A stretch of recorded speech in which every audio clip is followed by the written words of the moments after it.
मैं तुम्हारी क्रूर व्यवस्था का प्रत्यक्ष प्रमाण हूँ, फिर भी मैं निडर हूँ। मैं दृढ़ संकल्पित हूँ।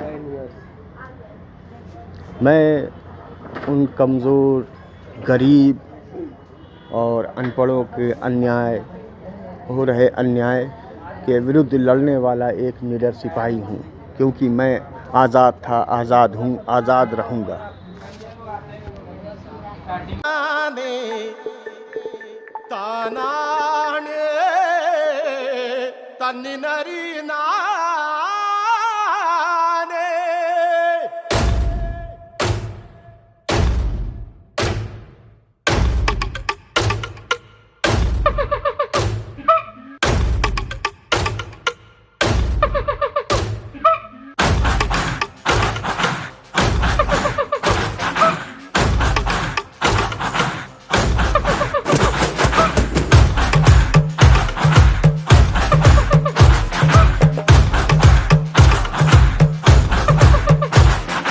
వెలుతురు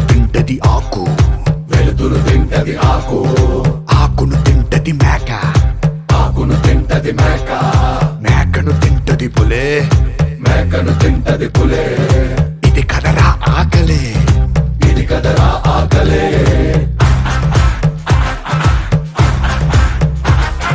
छत्तीसगढ़ के सभी क्रांतिकारी साथियों के आह्वान पर आजाद जनता पार्टी छत्तीसगढ़ के सभी क्रांतिकारी साथियों द्वारा 5 मार्च 2023 स्थान रायपुर मरीन ड्राइव में राज्य गठन के पश्चात छत्तीसगढ़ में शहीद हुए जवानों को सम्मान श्रद्धांजलि अर्पित की गई।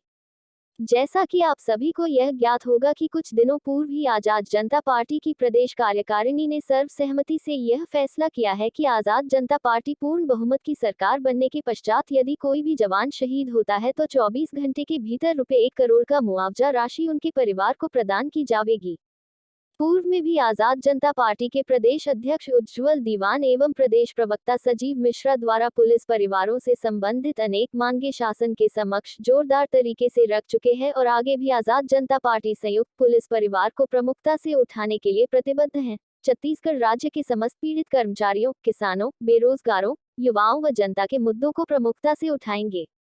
शहीदों को श्रद्धांजलि कार्यक्रम में आजाद जनता पार्टी के प्रदेश अध्यक्ष उज्ज्वल दीवान, प्रदेश प्रवक्ता संजीव मिश्रा, रायपुर जिला अध्यक्ष इमरान हिगुरा, बलरामपुर जिला अध्यक्ष अमानत अली खान, प्रदेश कार्यकारिणी सदस्य करम लाल साहू, आशीष अवस्थी, विजय पंडा, एडवोकेट जानू खरे, एडवोकेट आशीष जेठानी, एडवोकेट अभिषेक अमीन, एडवोकेट रात्रे, फैजल खान, साबिर खान, सलीम खान, आमिर हिगुरा, डॉक्टर आवेश, नजमा खान, नवीन माखीजा, लिवनित सिन्हा व अन्य पार्टी कार्यकर्ता सम्मिलित रहे।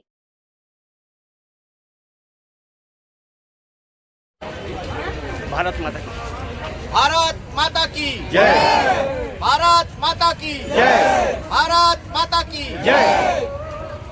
जैसा कि आप सभी जानते हैं कि हमारे छत्तीसगढ़ में अभी लगातार हमारे जवान शहीद हो रहे हैं और बस्तर में सामान्य ग्रामीणों की भी लगातार हत्या हो रही है, जिसे रोका जाना बहुत जरूरी है।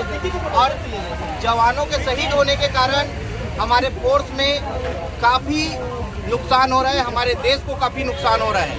आमजन आज जो लोगों के द्वारा मारे जा रहे हैं, ये भी कहीं ना कहीं हमारे राज्य को क्षति पहुंच रही है। इन सब को रोकना बहुत जरूरी है। इसी के लिए हमारे शहीदों को नमन करने के लिए आज आज़ाद जनता पार्टी की तरफ से हम सब इकट्ठा हुए हैं और हमारे राज्य के जो आम पब्लिक है, जो समझते हैं कि शहीदों की क्या वैल्यू होती है, देश के जवानों की क्या वैल्यू होती है, वो भी आज हमारे बीच में हमारे साथ मौजूद हैं। इन सब को लेकर हम आगे बढ़ेंगे। हमारे जवानों की रक्षा करना हमारा भी कर्तव्य है, क्योंकि जवान हमारे देश की रक्षा करते हैं और उनके लिए भी हमारा उत्तरदायित्व तो बनता है। इसलिए हम अपने देश के जवानों के लिए श्रद्धा नमन अर्पित करने के लिए यहाँ पर आए हैं। और सभी से मैं अनुरोध करूँगा जो सत्ता में बैठे उनसे, खासकर मैं पुलिस विभाग के डीजीपी अशोक जुनेजा, जो कि आज मौन मुखिया के रूप में बैठे हुए हैं, और जो नक्सल ऑपरेशन के अधिकारी हैं, उनको मैं बोलना चाहूँगा, बस्तर में जो अधिकारी बैठे हुए उनको बोलना चाहूँगा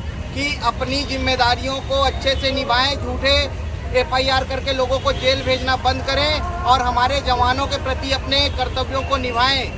हमारे देश के जवान, हमारे राज्य के जवान अगर सुरक्षित नहीं रहेंगे तो आप वहाँ पे कुर्सी में बैठ के क्या करेंगे। आज तक हमारे DGP साहब अशोक जुनेजा जी किसी जवान के शहादत पर उनके घर पर नहीं जा पाते हैं? इतनी कौन सी इम्पोर्टेंट चीजें होती है सर? अभी नेता मंत्री बुलाएंगे तो दौड़ के चले जाते हो। तो आपको मैं फिर बोलना चाहूँगा, हमारी जो जवानों के लिए कमेटी बनी हुई है संयुक्त पुलिस परिवार की, आज 1.25 साल हो गए, उस पर आपने अभी तक काम क्यों नहीं किया? नगर सेना के जवान पीढ़ी सहायक आरक्षकों की मांग के लिए आपने बजट में ले आया, बजट अभी तक के पूरा क्यों नहीं किया? बजट में लाने के बाद आज 1 साल बीत गए हैं, आज उनको वेतन क्यों नहीं मिल पा रहा है? गोपनीय सैनिकों का क्या होगा? जिला बल के आरक्षकों का क्या होगा? सशस्त्र बल के आरक्षकों का क्या होगा? थानेदार परेशान है, तृतीय श्रेणी में TI रैंक तक सभी आते हैं। आप कब काम करोगे सर? सो रहे हो क्या? नहीं होता तो अभी भी नौकरी छोड़ दो, मैं जैसे छोड़ दिया। नहीं हो रहा था आप लोगों के दबाव में गलत काम मेरे से, वैसे ही आप लोग भी छोड़ दो, नहीं हो पा रहा है तो। और नहीं तो करना है तो अच्छे से काम करो। फिर से बोलूँगा, मौन मुख मुखिया बनने से अच्छा है काम करके दिखाइए। जवानों की जान की रक्षा करना आपका कर्तव्य है। रोज जवान शहीद हो रहे हैं, इनकी जान की जिम्मेदारी कौन लेगा?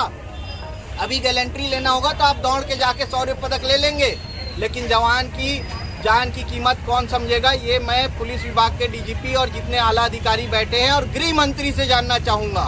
गृह मंत्री जी, इसमें आपकी भी जिम्मेदारी बनती है।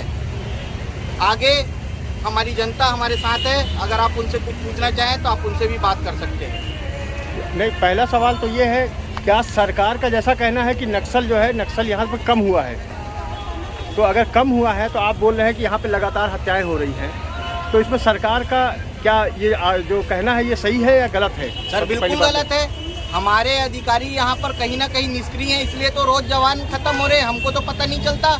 जवान की शहादत के बारे में मीडिया ही हमें बताती है, न्यूज़ से ही हमें पता चलता है कि इस जिले में आज ये हुआ, इस जिले में आज ये हुआ। अगर ये कम हुआ रहता या खत्म हुआ रहता तो जवान क्यों शहीद हो रहे, ग्रामीण क्यों मर रहे हैं? अच्छा, बस्तर फाइटर की भी बात होती है, तो बस्तर फाइटर के नाम पे हमेशा जो है एक अलग जो है खाका खींचा जाता है और मत की बात की जाती है, लेकिन क्या उन तक मत पहुंच रहा है? सर बस्तर फाइटर की तो अभी जस्ट भर्ती हुई है, लड़के लड़कियां ट्रेनिंग पे हैं। ट्रेनिंग के बाद ही समझ में आएगा कि क्या है ग्राउंड की असली सच्चाई। और जैसे अशोक जुनेजा जी जो DG हैं अभी यहाँ के, उनका कहना है कि हमने नक्सल पर बहुत तगड़ा जो है अंकुश लगाया। आपका क्या कहना है? तो फिर हमारे जवान क्यों शहीद हो रहे हैं? पहले तो जवान ही शहीद हो रहे थे, अब तो राजनेता भी शहीद हो रहे हैं, ग्रामीण भी शहीद हो रहे हैं। बहुत अच्छा नकेल कसे इन्होंने। चलिए, पब्लिक भी यहाँ पे है। आज यहाँ पर जो है एक शहीदों को श्रद्धांजलि दी गई है, इसके लिए आपका क्या अपना एक पक्ष आप अपना बताइए, आप यहाँ पर क्यों हैं? कुछ भी बोलिए आप। बोल सकते हैं शहीदों के जवानों। चलिए ठीक है। ये यहाँ पे आज जो शहीदों की श्रद्धांजलि आपने रखी है, इसका उद्देश्य क्या है? इसका उद्देश्य ये है कि अभी 2 दिन पहले विधानसभा में भाजपा के जो कार्यकर्ता बस्तर में जो शहीद हुए हैं, जो भाजपा जिन्हें शहीद कहती है, उनके लिए 2 मिनट का मौन रखा गया। लेकिन जो सिपाही शहीद हुए उनके लिए कौन सी पार्टी सामने आएगी, मुझे बताइए। जिस दिन शहीद हुए हैं उस दिन यहाँ कांग्रेस का सबसे बड़ा अधिवेशन था और एक भी किसी बड़े नेता ने उनको शहादत दी हो तो बताइए। ठीक है, तो भूपेश बघेल का कहना है कि हमने नक्सल के लिए अलग से एक प्रावधान, एक अलग से हम जो है एक फंड ला रहे हैं, जिसके तहत हम जो है जितने भी आर्मी हैं उनको अलग से वेपन, अलग से हथियार, अलग से वर्दी, उनका बुलेट प्रूफ जैकेट, ये सब उपलब्ध कराएंगे। सर आपके प्रश्न को काटता हूँ और स्पष्ट बताता हूँ कि शहर का कप्तान पुलिस अधीक्षक होता है जी, नारायणपुर पुलिस अधीक्षक और कवर्धा पुलिस अधीक्षक। जब पुलिस अधीक्षक सेफ नहीं है तो आप सोचिए जवान की क्या हालत होगी। आपने एक वीडियो देखा था जिसमें एक आदिवासी बच्चे ने उठा के TI को पटक दिया, एक बच्चे ने TI को पटक दिया। आज सोचिए हमारी फोर्स कितनी लचर हो गई है। और मैं बताना चाहता हूं, जो हमारे बस्तर के जो सिपाही हैं जिन्हें सहायक आरक्षक कहा जाता है, उनकी तनख्वाह 15,000 रुपये है और उनको रिटायरमेंट 55 साल में दे दिया जाता है और उनको 1 रुपये ग्रेजुएटी और PF का नहीं दिया जाता है, ना उनको घर दिया जाता है। आज हमारे पुलिस परिवार के पास 64,000 में मात्र 14,000 के पास मकान है। इसका जवाब कौन देगा, इसकी जिम्मेदारी कौन लेगा? सरकार ने अपने जन घोषणा पत्र में भी इसका जो है उल्लेख किया था कि हम पुलिस वालों को वेतन भत्ता और मकान उपलब्ध कराएंगे। तो इसमें क्या आप मानते हैं सरकार कहीं तक कुछ सर देखिए, हुई है? उज्जवल दीवान जी के नेतृत्व में आंदोलन हुआ था जी, अपनी मांगे रखी गई थी। इनके ऊपर 2-2 जगह राजद्रोह लगा के इनको जेल भेज दिया गया। 10 महीना कमेटी बनाए, 1 साल हो गया है। मैं मुकेश हिमांशु गुप्ता जी से पूछना चाहता हूँ, क्या फाइल लेके घर में सो रहे हैं या पुलिस इतनी लचर है कि 1 साल में वो फाइल एक कदम आगे तक नहीं बढ़ी। जब सीएम ने कमेटी बना दी तो पुलिस मुख्यालय को क्या आपत्ति है लोगों को मतलब सिपाहियों को उनका हक देने में, ये बताइए।